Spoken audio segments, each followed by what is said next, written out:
Ladies and gentlemen, welcome back to another episode of Hodinkee Radio. Today, the Patek Philippe Calatrava episode. Introduced in 1932, though it wouldn't be called the Calatrava until years later, the Patek Calatrava is perhaps the most iconic watch, laying the blueprint for the modern dress watch. It was also introduced at a pivotal time in the history of Patek Philippe. So I've got Ben and Rich here. We're going to talk all about the Calatrava. First, what even is the Calatrava and what is not a Calatrava? We jump through the history of the line from 1932 through today, and we'll talk about some of our favorite references, collecting the Calatrava in the current market, as well as some of the biggest ones we've ever seen at auction. But first of all, let's just say hello to Ben and Rich. First of all, Rich, your triumphant return to Hodinkee Radio. How are you feeling today? Hey, Tony. I'm feeling good. Thanks for having me on. Thanks for coming on. Great to have sort of our vintage expert, our client advisor on to talk about what I'm sure is one of your favorite references, the Patek Philippe Calatrava, right, Rich? Of course, one of my favorite watches.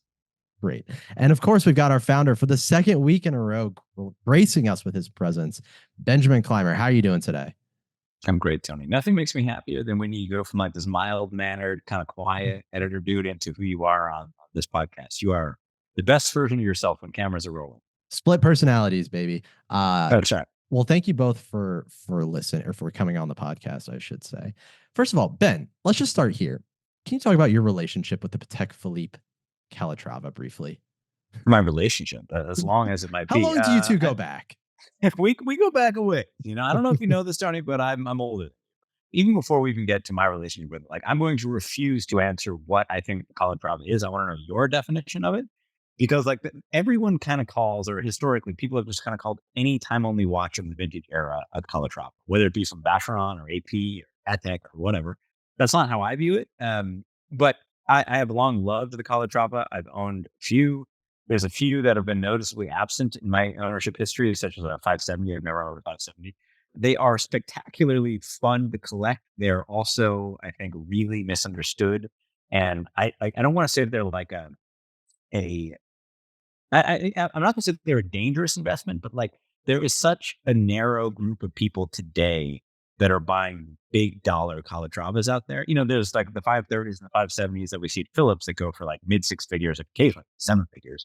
Like the people that are doing that are so few and far between that I really just wonder where the future of like the Calatrava goes. And if we start seeing these like kind of like nouveau Calatravas start to get kind of more popular, which I guess we already have, it's probably why we're here today. But my relationship with the Calatrava is long and storied. I've had 2508s, 2509s, 565s. So I've never had a 570, weirdly. But they're awesome. Again, I think it is an important part of watch collecting to really understand the time. I won't say the Calatrava, but the time only pageant. Well, Ben, I'm glad you set it up that way. I brought data points to help answer the question because I will take a first stab at answering the question of what is the Patek Philippe Calatrava, or at least what do people sort of view it as.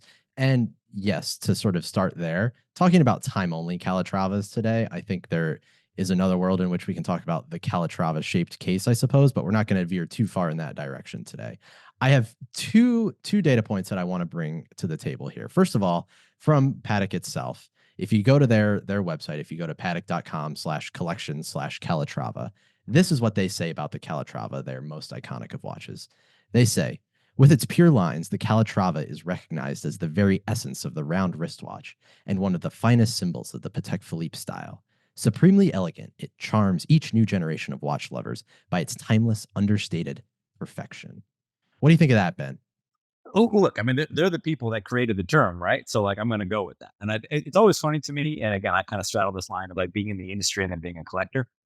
It's always funny to me when collectors challenge what the brands themselves say, the people who invented the thing. So do I agree with that definition? Yeah, sure. Are all modern time only Patek's Calatravas? Now they're calling them that, but I think the definition of what a Calatrava is for a collector is a little bit different. But I do buy what they're selling in this case. Rich, I've got one more definition of the Patek Calatrava that I want to throw by you, Mr. Vintage over here, because this one comes from one John Nagayama, who Japanese watch dealer, very famous for dealing a lot in Calatrava, specifically the 96, but really all of the references. This comes from an old A Collected Man article, but he says the quintessential Calatrava is slim with a round case, flat bezel, and simple flat lugs originating from the case that curve down. What do you think of that, Rich? I slightly disagree with what is stated in that article by John Nagayama as well as John Reardon. I think it's a very narrow definition of what a Calatrava is. I'm a bit broader, and I have my own definition. You can team me up for that whenever you wish, but I think where I differ is on the specifics of the bezel and the case and the lug shape. I'm a bit broader. I'll say that. Well, Rich, why don't you teed yourself up there? I mean, I wasn't going to do it for you. So why don't you give us your definition?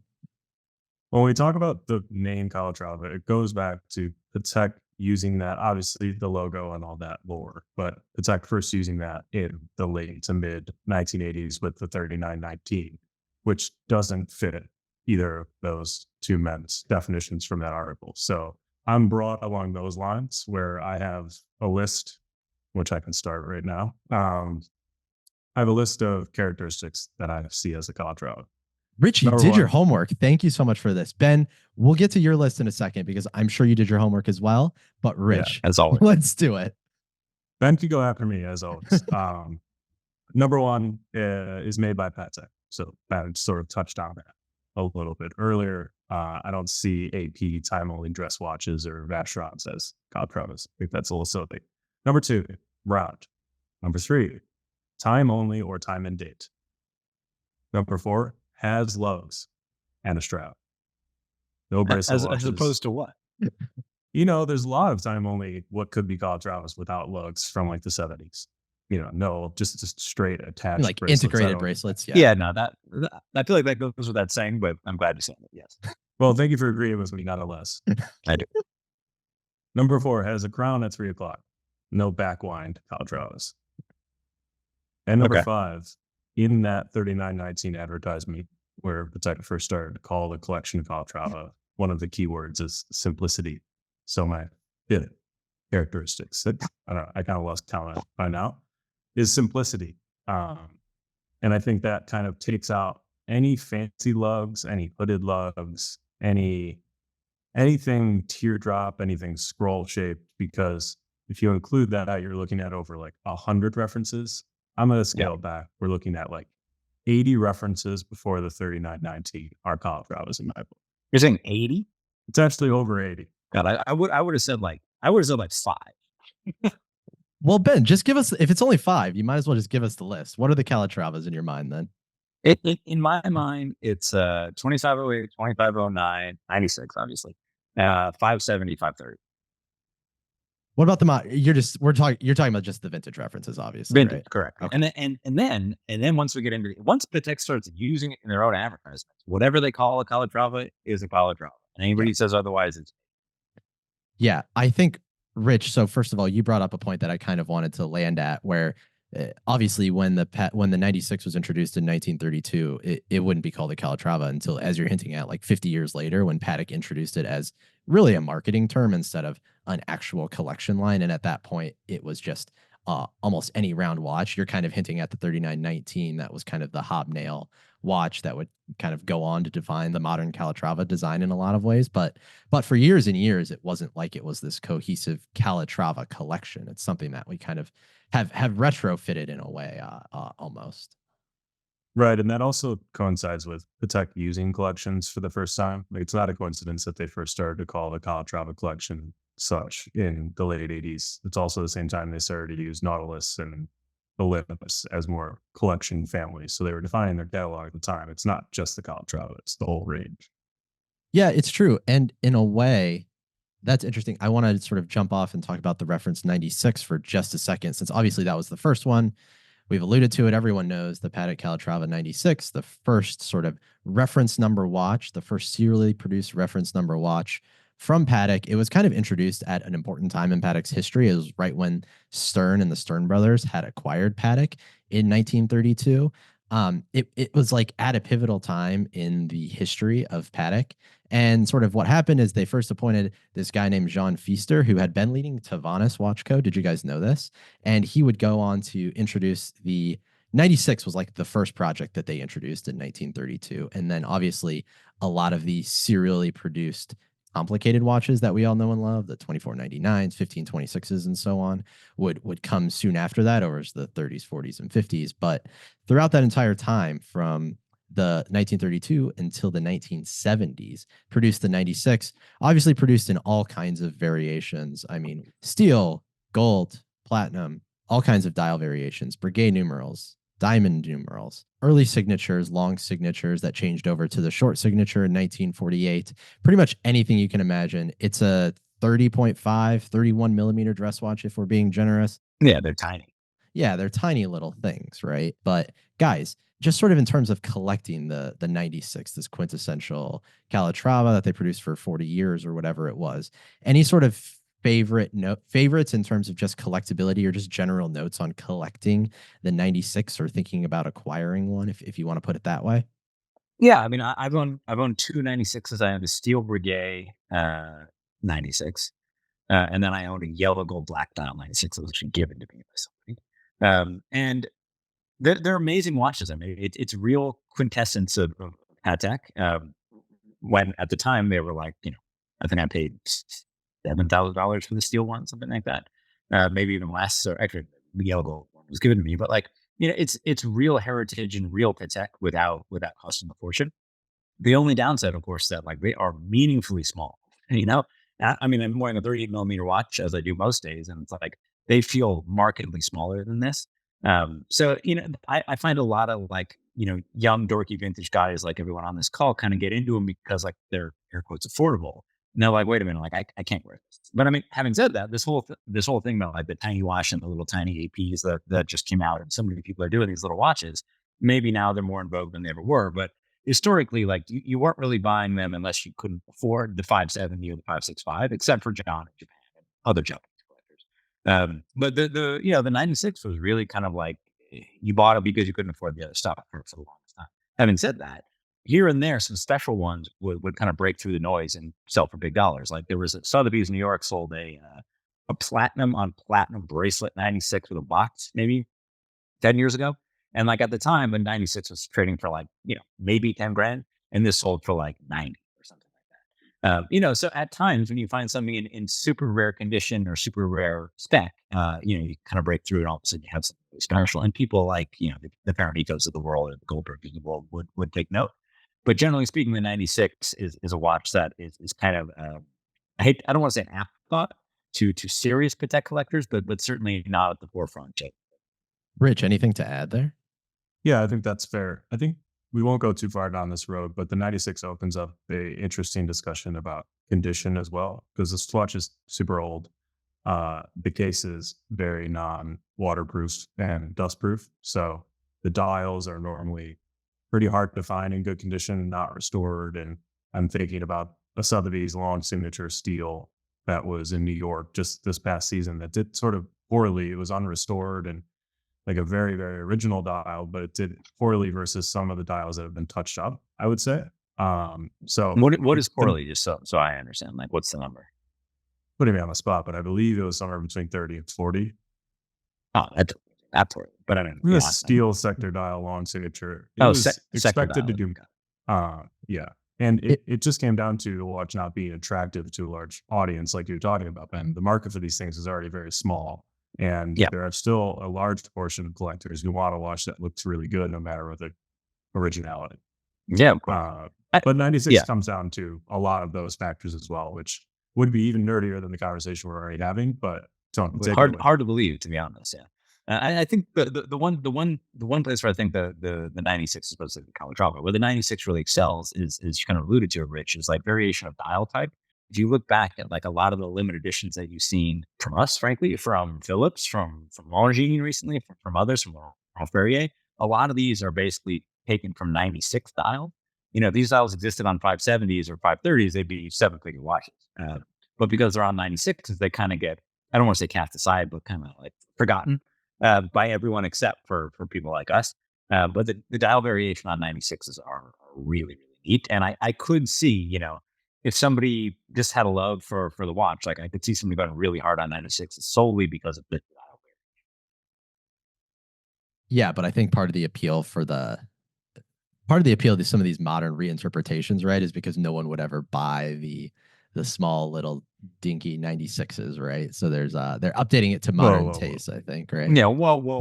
Oh, Whoa. Yes. Ben, you're the one that just said, you know, you're just calling the 96 the backwater of Patek collecting over here. So I It's thought not. this I was mean, look, this was a free it's like space. so many other right. It's like so many other things. It's either like it's like the tip, like the most like connoisseur, like collector's collector, or it's like you can't afford it, so you'll just buy it, you know. Yeah. And like it's A or B, seldom is it both, obviously.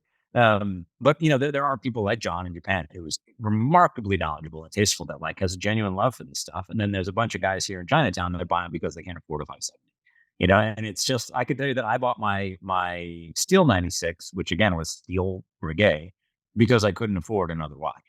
And couldn't afford a whatever, a 570. And it was, it was steel and it was brigade and it was kind of ratty and cool looking. And so, I mean, I definitely get the appeal of them. And again, I've owned them. But it's not a watch that I'd be dying to buy again. Yeah, to your point, and maybe we'll close out the 96 conversation here and get to the real stuff as Ben is like itching to do. Some of my favorite watches when we went to the Patek Museum, and we discussed this on the show a few weeks ago, but just when they show up at auction too, are these complicated 96s. So the world timers, the calendars, like the last Emperor's watch that we saw at Philips last year that went for $5 or $6 million or whatever it was. Yeah. These are like super early complicated Pateks with, these Victorine Piguet movements, oftentimes really sort of important early complicated watches from Patek. But to your point, these are the types of things that the serious collectors, as you're calling them, kind of do go after and tend to like really format auction because of the historical importance beyond them just being a 96. Yeah, and I want to be very clear. Complicated 96s are a totally different animal than Calatrava. Yes. I mean, but we're talking about like the absolute peak of the peak of Patek collecting. If we're talking about like the last Emperor or something. In 1938 is kind of when we start to see the next generation, if you want to call them that, of Pateks or of Calatravas. So that's when the 565 and the 570 are introduced. I think the main appeal, as you're referencing, Ben, is that they're larger. They're 35 millimeters, basically. The 565 has a two-piece waterproof case by Rich and Mai's favorite case maker, perhaps, Bourgel. And then the 570, of course, is just bigger. Draws on a lot of the original design cues of the 96, but it's just a bigger watch. And again, you'll find them in all types of metals, but these are the real deal vintage Patek Calatravas that people collect. Ben, take it away here, because these are the ones, right? To me, if you said what's a Calatrava, it's like that is a Calatrava. Going back to what one of you said, like flat case, the lugs are there, simple, very simple. 570s are amazingly fun. As I said, weirdly never owned one. Had tried to buy, to find the right one many times, but they can be insanely boring watches. And I think the watch that I think is still one of the best values, but also just like has never done it for me, is the white gold 570, which like you would think I would love, or you would think people would love, and some people do love them. And again, don't take my, I'm not trying to influence anybody here, but a white gold 570 is just like, it is a boring watch. And I think it's because the dial is like silvered instead of like a creamy white. So it doesn't kind of patina and age the way that other dials do. Having said that, a yellow gold 570 is beautiful. Obviously platinum and steel have a lot of charm. The steel 570 is again, that's kind of where my mind goes when you say the word Calatrava, because you get a lot of the dials of the 96, just bigger. There can be two-tone, three-tone, what have you, brigade, non-brigade, black dials, double sign, etc. And the 565, I think the 565 can be equally compelling to a 570 in many cases. Actually, in some cases, even more compelling. But those are watches where if they're polished, I don't want to say at all because that's extreme. If they're heavily polished or more than a little bit polished, you lose the specialness of the 565. It is the bezel, it is the lugs, it is the case back. That watch. So I think, those are slightly more susceptible to being, I don't want to say destroyed, but being kind of made less desirable by an overpolish. Whereas a 570, if I saw a polished 570 that wasn't too polished but had an amazing dial, I would still be attracted. Rich, what say you about I want to call this almost the golden era of the Calatravas. We're entering it, at least, I would say, sort of as we get through the 40s and then especially the 50s, I would say. What say you, Rich? Yeah, I would agree with that statement. I think I'm much more a 565 guy than a 570. I thought we were going to have a bit of an argument, Ben and I there, but the 570 in white gold is one of the most boring watches that I've ever seen in person. I wanted to like it. It's just so much dead space on that dial, I think. And like Ben was saying, the silvered finish just does almost nothing in person. And yeah, it's very hard to find a dial that's attractive in that watch as well. So I definitely lean towards 565s more. I think there's less dead space on the dial on a Calatrava when, especially when they're that old, and the condition of the dial is so hard to find a very, very good one. You can step down a tick in condition in terms of dial in a watch like a 96 or a 565 much easier than you can step down in a 570 and get something that's still attractive. Because of the larger dial surface of the 570, I think it's very hard to find one that's actually attractive. Uh, but that's why I'm a 565 guy. Also, the case. I mean, I love Boreal cases, as we all Yeah, know. the case is great. I mean, it's definitely more. I hate to use the term, but I was going to say more masculine, but it's definitely sportier. Like it feels obviously, and it was a precursor to 3470. It feels like a bit of a sports watch, especially on if you put on a bracelet. And there are particular 565s out there that have always kind of struck me as like, wow, these are amazing. Jason Singer has one. We published it in a magazine a few years ago. There's some black dial ones, etc. But having said that, if you go and look at our talking watches with Alfredo Paramico, he has three 570s that are 3-tone Breguet, kind of crazy dials. Those are just killers. I mean, those are watches that I would sell the farm for sure. And so when a 570 is really good, it's really good. But you're talking about like mid six figures for those watches, and even back then. And so it takes it from like a Calatrava in my mind should be, I don't want to say inexpensive because all this stuff is expensive, but like it's not like you have to like take out a second mortgage on your house to buy. But with those watches, like one would. And so then it's like, okay, if you're going to spend I'm going to say $500,000 in a watch. Do you buy that, or do you buy a 1580? Do you buy a 5970p and J? And of course, we're talking about people that probably have both already. But at a certain point, like money is money.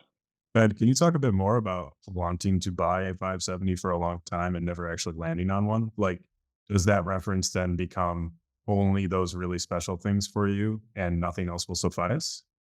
It's so tricky because like the 570 white, as we said, it's just kind of like I don't want to say boring watch, but it's like it doesn't excite me. And there are a lot of them. Like if you Google it right now, you could find 5 good ones for sale right now, maybe even box and paper. The watch that kind of like overrode that boringness to the point of desire for me was a 570p, of which there are way fewer, obviously. And those were, 4 times the price, but 100 times the rarity or 10 times the rarity. And those were really attractive to me, even though they were also kind of silver tone dial, not super attractive dial. But it was so sleeper. It was so under the radar in platinum that it kind of came back around and kind of made me want it. But the 570s though that I've always wanted were steel. Yeah, and I've come incredibly close to Houseman sign ones. I never really came close on like a 2-tone or a 3-tone. They were always out of my price point. Um, and there's so few of them, right? I mean, like, we're talking a small hand. So it's not like I have a chance every season to pick one up. Yeah, I've never done it. And again, I still might someday. And if I do, you guys will be the first to know. I have owned a 565 and I loved it. And it was a multi-tone dial. And I think, I probably really wanted the multi-tone dial in a 570, but couldn't find it or couldn't afford it. So I bought the 565 and that owning that watch changed my entire opinion on those two references. And now I'm probably in the camp of 565 over the 570 until I find that amazing mint 570 that I've always wanted. They wear larger, they wear flatter, which to me is a Calatrava. It's like a dinner plate. And they're quintessential. So I'm open to 570s. I just haven't found the right one at the right time.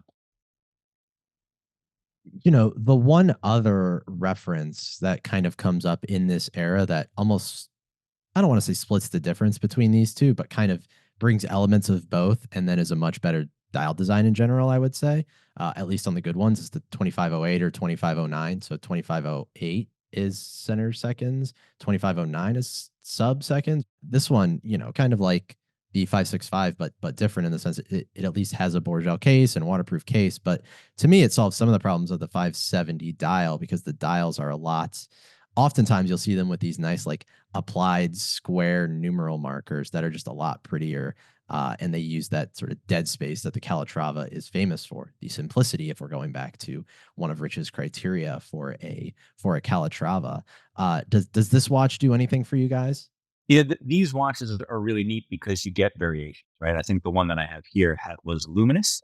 So you get luminous hands, luminous dial. You get different tones on the dial. The 2508 and 09 really does have some variance, and frankly, they were so much less expensive for the longest time relative to the 570. They were kind of an afterthought, and I never really understood why. They were a little bit smaller, I guess.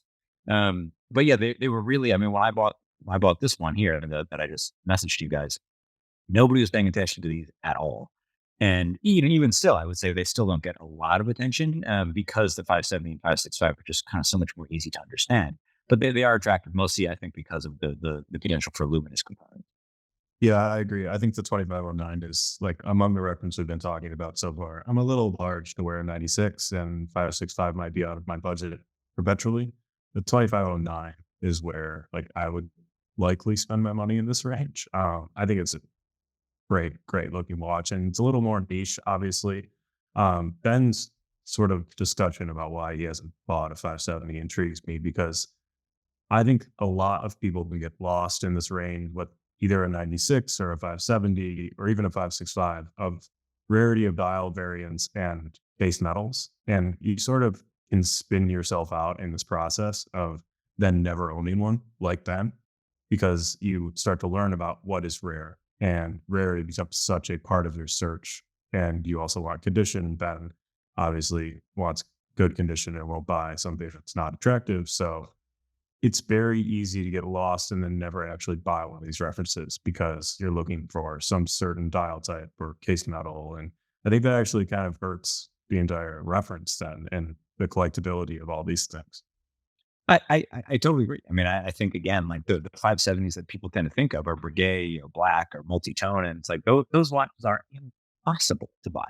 And half the black ones are fake. Half the ones with multi-tone are are in collections in Italy that we probably won't see for another 5 or 10 years. They are just so rare that, as you say, Rich, I think very rightly, like it kind of, I don't want to say it dilutes the specialness of the non-special dials, if that makes any sense.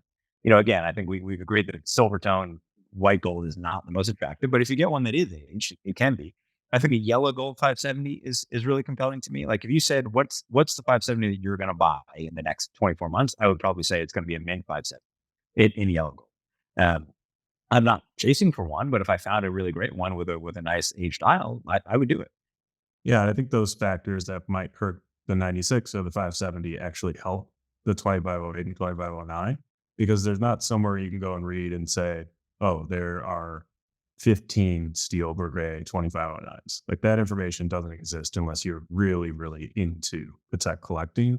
And I think that actually helps because then someone can just go out and buy a 2509J when it comes up and be super happy with it and not be like, I love the watch, but I wish it had brigades. And there's 50 of those. Like there's 100 of mine. That makes it less desirable to me. Like that, honestly, after a while, that sort of information being so prevalent in this area of collecting kind of sucks.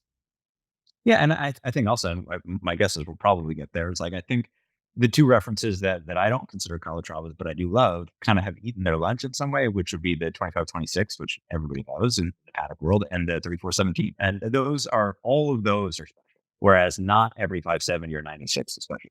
Is it the case? This is exactly where I was going to go next, Ben, because we're kind of encroaching into the early 50s when the 2526 is introduced, and then the 3417, which is the amagnetic, but in many ways is just a souped up sporty Calatrava in many ways. Some may argue with whether or not it's a Calatrava, as with the 2526, which is fine, but maybe it's just is it just the case, Ben, in terms of, or Rich, when it comes to collecting some of these watches? We were talking about, expensive 570s and 2508s and everything we've been talking to up until this point. People are just drawn to the references that I just referenced there, the 2526 and the 3417, because they're a little bit later. They're a little bit more modern in some ways. They're a little bit more perhaps well understood. I'm not sure if that's true, but these references seem to be the ones that people glom onto consistently. And obviously they kind of have the price and auction results to prove that as well, I would say. I think you nailed it. I just think they're a little bit easier to understand. There are less variants there. If you really cut down to it, there's probably the same, but like we're talking about like micro variants. And I think the 2526 has a little bit. I don't want to say a better of a story, but a story that's a lot easier to understand. Being the first self-winding and enamel dial, like there's inherent value there that's very easy to see. Whereas a time only being manually wound Patek, how is that much better than an AP time only watch or even a Longines time only watch, which looks exactly the same? And I think like that's a challenge with the 570s and 565 is you have, these case makers are doing the same thing and dial makers are doing the same thing for many interior brands. Whereas the 2526 and the 3417 look and are so different than anything else, right? Like Rolex had the patent on the self-winding watch for a while. And so when Patek came out with theirs, it was just so high end and so special. Then you have the enamel dial, which is baked. And then the magnetic, that script on the dial is everything. And obviously, there are other watches from Patek with a magnetic caliber, it's the same caliber, but that script makes everything. And that is just such a neat aesthetic flourish that basically all 570s are missing. Whereas every 3417 or almost every 3417 has it. Yeah, I think that's right, particularly about the 2526. It's very well understood. I mean, there's a lot of information written about it. And like I was talking about the 96 or the 570, it's easier to allow yourself to own a nice 2526, no matter the series or generation, dial type, case metal, because it's so great on its own. Whereas, like Ben was saying, you can find a watch similar to a 96 from Longines. You can't do that with a 2526. So I think the process of becoming an owner of a 2526 is much easier and more enjoyable, because basically just have to find a case that's not too polished, although it's pretty rounded. If it's polished a bit, kind of can't really tell unless you've seen a bunch of them, and a dial that's not cracked. Like if you can tick those two boxes, you have a great watch. And there's more boxes to tick with these earlier watches, which kind of, depends on who you are, but it can hurt the collecting community a bit. Beyond the size, whenever I see your try on a 25, 26, 34, 17 in person, I'm just reminded how sort of I don't want to say modern, but like how modern and robust they almost feel, right? I mean, obviously there's the automatic movement on the 25, 26, and I don't know, there, screw down or screw back case and all these things, right? It feels as though it's just like a stepwise sort of improvement on the feeling of these watches versus a lot of the references we've been talking about up until now, which just on their face, like the 570 snapback case, the 96 too small, you can kind of, they're all missing something. And then this is the first generation where it's everything the modern collector wants in a lot of ways. Yeah, I think you nailed it, and you are correct, right? Like the 2526 was the holy grail time only watch for Patek Philippe, right? Enamel dial, self-winding movement, blah blah blah. And then 3417 was kind of the opposite of that. It was holy grail another way. It was a highly technical watch, magnetic, new movement, and high precision. And you have to. It's obvious, but it needs to be said. Like these watches came out effectively a generation after the Calatravas were done. And like, just think about a 3970 to a 5270 today. You could argue that 3970 is better proportion, but if you look at the movement of the 5270, it blows the Lemania stuff out of the water. And if you look at a Lange from the 90s versus anything from the 70s, like you're just talking about like a step change in quality. And so when you are Patek, and you also, when the 96s and 570s have got a war or two that they're dealing with, you've got effectively the border of bankruptcy. And like these watches were made in a really trying time, whereas in the 1950s, you're coming out of the war, you're coming into this kind of golden age of what we would now call like luxury production or high quality production. And we're just talking about a lot more resources going into all these products. Ben, maybe the answer just changes depending on how you feel on any given day, but 25, 26 or 34, 17, you have a preference? It's not even surprising. It's 25. It's like that's my favorite watch, I think, Well, just period end favorite watch. Yeah, I think so. I mean, again, my belief is that part of the reason why I love the Rechap chronometer too is like, it really reminds me of a 25, 26, obviously not self-winding, but similar style case, enamel dial, time only, really high end. I think they're perfect things, and you get a good one with a good dial, and it's hard to beat. 3417s, I own one currently. I've owned a bunch of them. They are really, really neat. But 2526 is just a favorite for me in so many ways. And I like that it kind of runs like, to me, a Calatrava should be hand wound, right? In my opinion. And the 2526 is not. And maybe that's why I like it. So yeah, 2526 for me over 3417. Rich, last year you wrote what I would call a pretty good article for us about underrated Calatrava references. A lot of them were from this era, actually, that we're kind of talking about right now, the 1950s. I'm not sure if you recall this article or if you want to talk about it a little bit, but I'm curious. Number one, some of the underrated references from this era, and then just why you think they're kind of underrated. Yeah, I think I talked about the 2508 and 2509, the 2525, and like 2551, a couple others. Obviously, I think where we were talking about dial variants and different case metals, and like you can within the 96 or the 570 or the 565 get a bunch of different looks out of one singular reference. In this era, especially after the 2526 and that movement comes out, the tech is starting to offer a bunch of different looks in the Calatrava family, which it's not at yet, but a Calatrava-esque watch fits my criteria, but not Ben's. That looks a bit different, has a bit different lugs, is a bit flatter, is a bit smaller, is a bit larger. Like there's a lot of variety in this range. I can hold out. I did take some notes. That is every Wow. reference before like the late 80s. The amount of these that start with 25 or Yeah. 24 is just endless. And I probably don't even have them all. Like, I was just writing those down and doing a quick search this morning.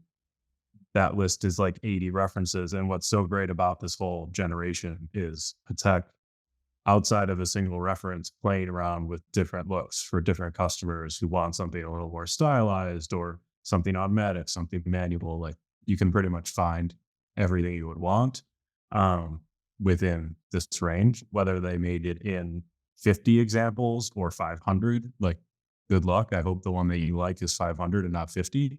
But yeah, I think that's what I find so charming about this era as opposed to the 96 and the earlier era, is just that you get that variation within different reference numbers, and they're much obviously varied. Who would have thought? Yeah, to your point, this is kind of when you're trying to tell the story of the Patek Calatrava. This is where it gets pretty muddled. They start to do a lot of different things. Round wristwatches in particular become more popular. Wristwatches in general becoming more popular, and everyone is wearing them. But I'm curious, from your point of view, do you have sort of one or two favorites outside of that sort of the headline references that we've talked about? You have one or two favorites of this era, call it 50s, 60s, that maybe they're underrated, or maybe they're just watches that Rich wants to give a little bit of additional shine to?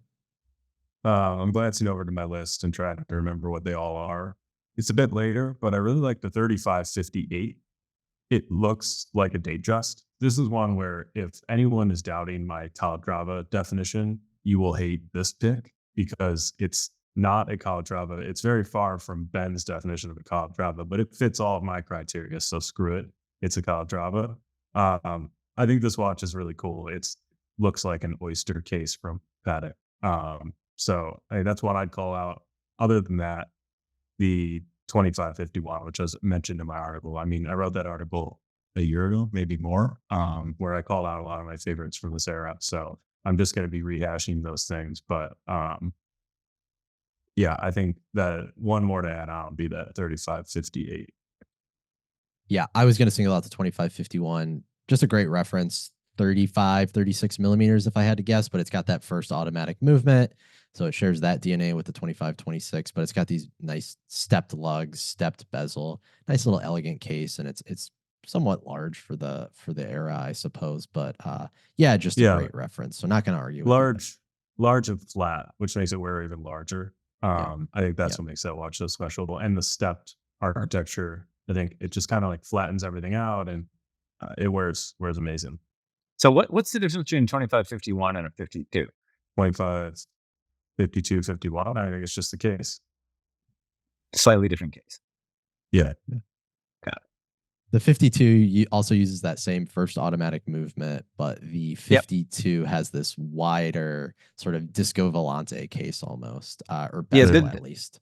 The 52 has always been appealing to me as kind of like the other 25, 26 without the enamel. You've seen, and historically there have been like platinum ones with diamond dials and a bracelet. There was a Tiffany one at Philips not too long ago. But for whatever reason, there seems to be a lot of like attractive variants on the 52. Ben, does the 2577 do anything for you? For diehards in the podcast, we talked about this briefly because there was one at Philips Geneva a month or two ago. This is the one. It's an enamel dial. Kind of one of the only few, Calatrava enamel dial watches after the 2526. The main difference is it's got a manual wind movement, and then the lugs are kind of more just angular. Like I don't want to say 34-48-ish, but kind of in a way. It kind of is. So This definitely does stuff for me for sure. Ben's feeling things. Attractive. That's what we like to hear. 30 minutes into the show. I'm feeling something. Right, no, it looks good. Dude. I was just chatting in the office with Mark, Tony, your fellow editor. And he said that would be his pick of any Calatrava from this era. So I thought lob it towards Ben and see if you could hate on Mark's pick, but that backfired. Never. So. No, that's a good one. Ben, you mentioned the 530 briefly a few minutes ago, and we kind of cruised on past that. One of the rarest Calatrava references. Anything else you want to add there? I mean, I think it's like a couple dozen of these that were ever made in the time only variant. So the 530 reference, it shares a reference and is most commonly known as as a chronograph reference, actually kind of just an upsized 130 chronograph, but rarely seen are these 530 time only Calatravas as well. And as we'll get to at the end here, actually, at least 2 of the 5 biggest time only Calatrava results that I kind of copied and found just combing through some auction results earlier today and yesterday are 530s. So these are real collector fare. Is that right, Ben? Yeah, I mean the 530 is holy grail, and whether it's a chronograph or the right. I mean it's basically the bigger version of either a 130 chronograph or a 570. Either variant of 530 to me is like the level laps are next, to borrow a term from people here at the office. 530 black dial Breguet is, I think, one of the most expensive time only watches ever sold. I believe it was Philips Patek.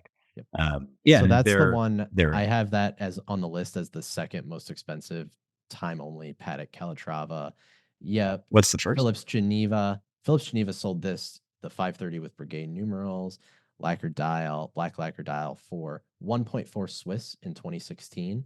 And since we've already passed it, I will give you the number one, Ben, also sold by Philips in 2021, is the Calatravone. So this is the steel Patek 570 with a 2-tone silver dial and then black enamel Breguet numerals that sold for 3.3 million Swiss. That's the most expensive Calatrava that I could find, followed by the black enamel Breguet numeral 530. And then I've got a couple others that maybe we'll get to here in a little bit. But that kind of concludes the underrated the underrated Calatrava section of today's programming. After that, it really kind of gets messy, the story of the Calatrava, right, guys? I mean, quartz crisis happens. And then from there, the 60s and 70s are a little bit messy, I want to say almost. I have one reference I want to talk about that we already mentioned, but it kind of almost redefines what the Calatrava is. But I'm curious from your guys' perspective as collectors, client advisors, watch it aficionados, if there's any reference in this era that really stands out to you as interesting or collectible.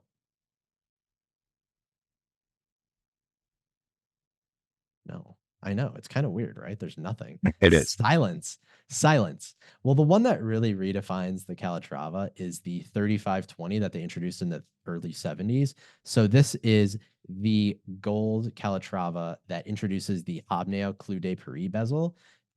And that kind of would become one of the calling cards of the Calatrava. I mean, we're gonna work our way to the modern Calatrava, the 6119, but it makes a call back to this reference. Rich, you mentioned the 3919, which replaced this watch, just a few years later, and then was produced for until the 90s for like 20 years. And this became, in many ways, the quintessential Calatrava of the 70s, 80s, early 90s, at least. And then, as you mentioned, even as they kind of start to define the Calatrava as a collection, they point to this watch as the Calatrava, whether or not it has a specific link to the reference 96 or not. This is kind of the Calatrava in many ways. Yeah, I think the silence before is just, for me, this era of Calatravas and Patek in general, it just shows like a lot of commercialization of the brand, whereas there was a lot of like charm in the previous generation and trying to find a foothold in terms of what they were going to use, a time only round wristwatch. Like who would be the buyer? I feel in that generation previous, they were searching for different styles and so on. And in this generation, it gets very rigid almost. The cases are a little less interesting. We see more stark Roman dials as opposed to anything sort of applied, or I mean, there's some applied to Breguet in this area, but I just see this area as they seem to have sold a lot of these watches. And for me, that kind of loses a lot of charm. It's like almost assembly line Pateks, if there's ever one, which there aren't, but it has that feel versus the previous generation. Yeah, I think you're totally right. And I think even they would probably, I don't know if they would admit this publicly, but I think we all know the situation, right? Like it's quartz crisis. Like nobody's buying luxury products. Tony and I did a podcast that will air by the time this one airs with Jay Fieldman talking about the Lennon watch. And like that watch was bought in 1980. I was born in 1982. Like try to find a good Patek from 1982. Like you can't. The only good watch you might find from 1982 would be a 2499 that was made years before and sat in the case, such as Lens watch, or a Jumbo Nautilus 3700 that sat in the case for many years. Yeah, the 80s were just a dark period for all this stuff. It wasn't really until the 90s, and basically, this is funny, coming full circle, kind of the foundation of Richemont in the early 90s with Vacheron and Jaeger and all that like high-end watchmaking kind of came back. So that the 80s was a dark period where like they were trying to sell whatever they could at the highest margins they possibly. Yeah, and I mean, just aesthetically speaking, I'll say the 3919 because that's the one that was produced for a bunch of years is granddad's watch in a bunch of ways. I mean, not my grandfather's, but the America's grandfather or whatever. If you were a generally well-to-do guy, right? Yeah. I mean, it's for me, it's starting to have appeal. Like, I knew people, not that I knew people that had that watch. Like my friend's dad would have that watch in the 90s, and it's like, oh wow, like that. And at the time, that watch was crazy. I mean, it was like and it is relative to a 2526 or something like that. It is, definitely a more mass produced watch and a lower quality than even today. But it was still such a special thing at the time. And Patek Philippe in the 80s, 90s definitely had a lot of cachet. Yeah, totally. Well, you kind of this is what we talk about. It's not a dead period for the brand, but it's doing whatever it can to kind of survive. And then there is a renaissance of sort of watchmaking and traditional watchmaking in the 80s and 90s through the current day. I mean, depending on how you tell the story, but this affects Patek in a lot of ways, right? I think we most closely associate this with things like the 3940, 3970 traditional complicated watchmaking, but it also started to kind of make more direct callbacks to its history in a lot of ways in the Calatrava line. So it introduces the 3796, which is like a true successor to the Patek 96, same size, exact same design cues. And then there are some other real traditionally sized Calatravas it introduces throughout the 90s, basically, that look, or at least are sized like a vintage watch. I'm wondering, Rich, if there are any references in the sort of this era, call it neo vintage, as people have been starting to define it as, if there are any references of the Calatrava from this period that are really compelling for you as sort of potentially collectible even. Yeah, where I sort of disparaged the 80s, I think the 90s shows like more willing to experiment with the Calatrava, not really with everything. Like I think you called out previous the 3960, which is like an officer style case. There's also the 5022, which I called out on that same article. There's a lot of oddball watches from the same 90s era. It's also the time of like the Neptune, which I kind of define the 90s as ugly Patek, but it's ugly in a way that they weren't just doing boring anymore. And I sort of like that. Like I have a soft spot for the Neptune in a weird way, but that way of thinking is sort of pervasive throughout the catalog, where they're doing things with a little bit more a little bit more experimentation, which is interesting, as opposed to the '80s, where it was very, like I said, boring. Ben, I'm curious if there's anything from your perspective that is interesting from this era at all, because I think like a lot of the conversation around this era, at least from collectors I see, is driven by honestly younger guys like me and Rich, Yeah. maybe younger guys that are interested in this era because they kind of got into Breguet or Blancpain or whatever it is in the neo vintage era. And Uh-huh. then maybe they're not into the or can't quite afford the real deal vintage Patek stuff, but there is a certain charm to this 90s stuff. But I'm wondering for a tried and true collector such as yourself, if there's anything in this era that's compelling. Yeah, there are. I mean, like the 3718 is a nice watch, which is like a little bit Calatrava, a little bit 2526. I've always liked those. I believe only available in Japan. Yeah, Those are can you compelling. tell people what the watch is actually? Because this is one of my favorites as well. Sure. I mean, it's a steel watch, and I believe that had an enamel dial, right?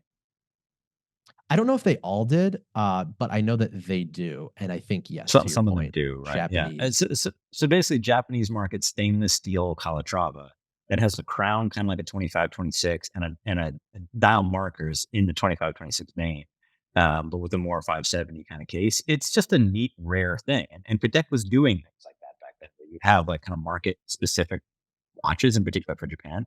That's a neat one. There's another one that's kind of like a mini 2526. I forget the reference number. Do you know which one I'm talking about? It kind of looks like a 2526. You're probably talking about the 3923. Let's see. Google it real quick while I riff on it because I had to your point about Yes, that's exactly it. market specific watches. First of all, this is a great watch. It's a little small. It's like 32 millimeters, maybe. Yep. I'd have to But look at this the is what I'm specs. thinking. Yeah. Yeah, great watch. But to your point, one of my favorite just modern-ish Patek watches is a 3923 that they made in 35 pieces for a Harrods. They produced it in for 150 years of Harrods, whenever that would have been. I can't figure out the year right now, but it's just the one I like. It's the 3923. It's yellow gold, but it's just got nice Breguet numerals, and you don't see that With as brigade much. hands. Yeah. Yeah, and Breguet Yeah. hands, and they just don't do that much in. Yeah. So I just quickly searched it. And so 1999 was 150 years Thank of you. Harrods. I mean, this really this is a 2526 brigade, right? I mean, Yeah, we've all seen the Warhol 2526. I mean, this really is a mini 2526. That's a compelling watch, no yeah, question. yeah. Not an enamel dial, but other than that, the aesthetic Yeah. is just right there. But yeah, the 3923 generally too is a cool little watch. I also call out the 5000, which is very modern looking dial, but it's a 33 millimeter case. It's at least as far as I know, that first 4 o'clock sub dial, like really, it's coming up with something new in this era. Really cool watch. It also became really popular, I would say, like 3-4 years ago, and jumped up in price. Tony, you touched on this earlier, but a lot of collectors like you and I think, are looking to this era because it was a little cheaper versus stuff from obviously the 70s and 60s. So that isn't really all that much true anymore, because like things like the Harrods watch you called out and the really rare Japanese stuff is going for a little bit larger money now. But there's a lot of fun to be had for relatively cheaper sums in this era too, with the 5000 especially. It's funny you mentioned the 5000. The story of that I think was confirmed actually recently in a Patek magazine article is that this watch, you kind of alluded to the fact that it's a weird design, off center sub-seconds dial at 4 o'clock. But the rumor for a long time was that this was designed for a potential collaboration with Ferrari in the 80s and 90s. And there was a quote given somewhat recently. I want to say it's in a Patek magazine article, which are only in print. But they confirmed this, and then the collaboration fell through for one reason or another. I can't quite remember why. I'd have to go back and look at the article. But Patek was like, well, we already designed the watch. We started production, manufacturing, whatever it is. So we're still going to produce them. And it's turned into a full line from them, really, now. I mean, the 5000 has turned into the modern 6007 in a lot of ways. These colorful-ish dials, colorful for Patek at least. But that kind of is going to end our discussion of the vintage Calatrava, if you want to call it that. And I think because of the time that we took to talk about the vintage Calatrava, surely we could have gone on. We didn't talk about all of the references. Sorry if we didn't get to your favorite reference. we'll get to it in a future episode, I suppose. I have to leave with one question though, and that is one Calatrava reference that you have to buy right now. Which would it be? I think, Ben, we already know your answer, so you might as well just spit it out. 570. Oh, I thought you were going to say 25, 26. That's not, I don't think it's a Calatrava. Oh, sure. Okay. Okay. Didn't we cover well, that? Hey, bringing this full circle. Have this conversation all over again. Bringing it full circle. Yeah. Okay. Rich, your answer. I would say 25, 26 because it's Calatrava for me, but 1578, which is the fanciest lugs I will allow on a Calatrava. Okay, we'll allow it for today. And look, because we ended our conversation in the 1990s, I still have that Harrods 3923 stuck in my mind. I have the 3718 Japan edition stuck in my mind. Just having a steel Calatrava is not an easy thing to do. So I think watches like that are great, sort of more, I don't want to say budget-minded picks because they're still in the mid-teens, let's say. The Harrods is even more, but these are great watches to sort of start your Calatrava journey, I suppose, that are always just burning a hole in my brain. So we'll leave it there for today. Thanks to Ben and Rich for today's discussion, and thank you all for listening. Thanks, of course, to Vic Automanelli for editing the episode, and we'll see you all again next week.